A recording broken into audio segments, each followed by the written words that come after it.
Currently, I'm really studying this book entitled The Subtle Art of Not Giving a Fuck.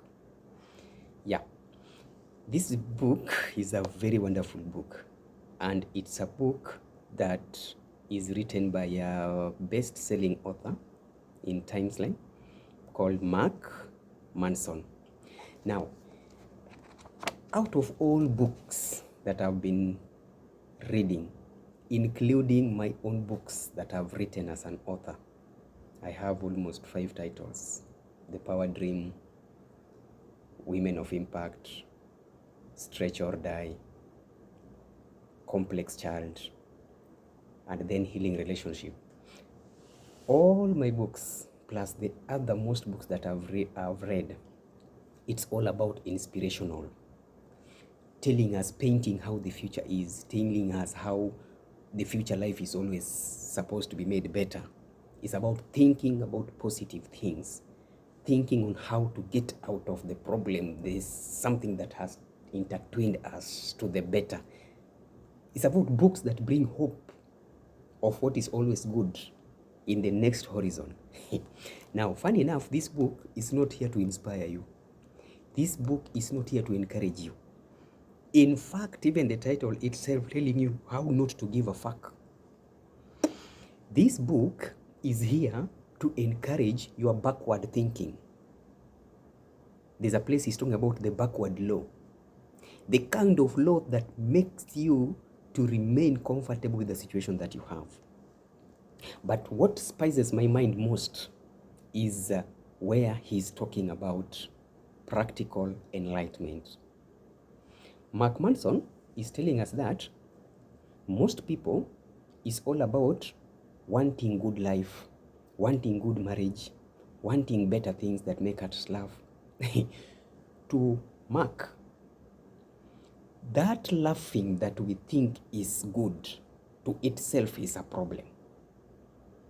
For Mark's idea, happiness itself is a problem. Because to him is like, now you are happy, then your mind again will start struggling. I have to maintain this happiness all the time. So Mark needs us to think backward. And Mark needs us to be comfortable with the problem we have. Because according to him, unless we are comfortable with the situation, that is when we will avoid stress. That is when we'll avoid extra energy. That is when we'll avoid these fights and wars. That is when we will not fatigue our brain by thinking of what next. To him, a stable mind is a very productive mind. Once you are stable, that is when you will be able to think of the way forward, which is right. Most of us is all about how to get a new car, how to get a better house, how to live a better standard, how to pass this exam to excel. In short, such positive thinking, having great picture, having great vision, in short, simply means we are living a life of denial. We are always negative on what we have right now. We are negative on the life we are living now. We are negative on the what we have now. We term them as problem. So unless we don't call what we have problems and positively view them as the normal things, that is when we can reach where we want to. But so long as we are denying ourselves the status where we are right now, we don't accept the situation, we are living a life of denial, expecting the better. Where will this better come from? It must come from the problems we have right now. So in short, practical enlightenment is simply reorienting your expectations for the life and choosing what can work for you and what is important for you. When you want to drive Mercedes-Benz, yet at this level, you don't even have a bicycle, that one is reorienting your mind towards expectations that are not even important. What is important is what you are going through right now. So unless you take care of what you have right now, and you take care of the situation right now and accept the situation right now, you will not have the power, the momentum to push you to the next level you want. Because most of us who are thinking about better life, better future, better house, better family, better relationship, mostly they die because of stress.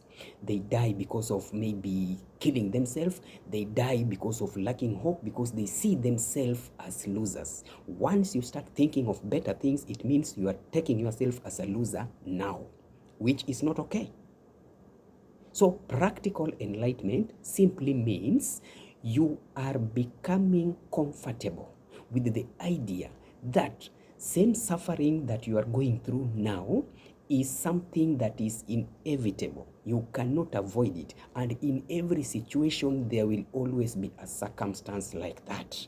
Whether you want that Mercedes Benz, once you reach there, it will always have its own ups and downs. So if you cannot accept the situation and be comfortable with it, you will not get a solution out of it. That is simply thing what Manson is talking about. So it's a very wonderful read that I feel it's very nice to share with you people. So please, can we all develop practical enlightenment? Most of us, we are full of hallucinations, the lies. People come and talk of mountains, yet they cannot even climb it. People come and talk of heaven, yet they are here with us on earth. And that is what driving the world crazy. So by the end of the day, we miss achieving what we are supposed to miss. Why? We never accepted the situation where we are, and then we gave a fuck to things that are not important for our lives. By the end of the day, we now end up being losers because we created losing ability in us. We end up being mad because we created madness mind in us before even we started. So please, can we reorient our mind and have wisdom when it comes to practical enlightenment? In simple terms, accept a situation, become comfortable with what you are. If you are an orphan, yes, become comfortable with it. I am an orphan right now. What can I do with this problem of being an orphan to become better part of me in future? Use that problem you have right now to solve the problem you are looking for. Yes, that is the situation here. Otherwise, for more details, please welcome to my TikTok account. This is my TikTok account. Please press that love button and follow me, please. Or my Facebook account, and Edomark, YouTube account, and Edomark, and also another YouTube account too. It's called my channel, my class channel. Please subscribe and share. All these contents are there. See you next time. Can we develop a practical enlightenment? Drop your comments there and share. Thank you. See you next time. Bye.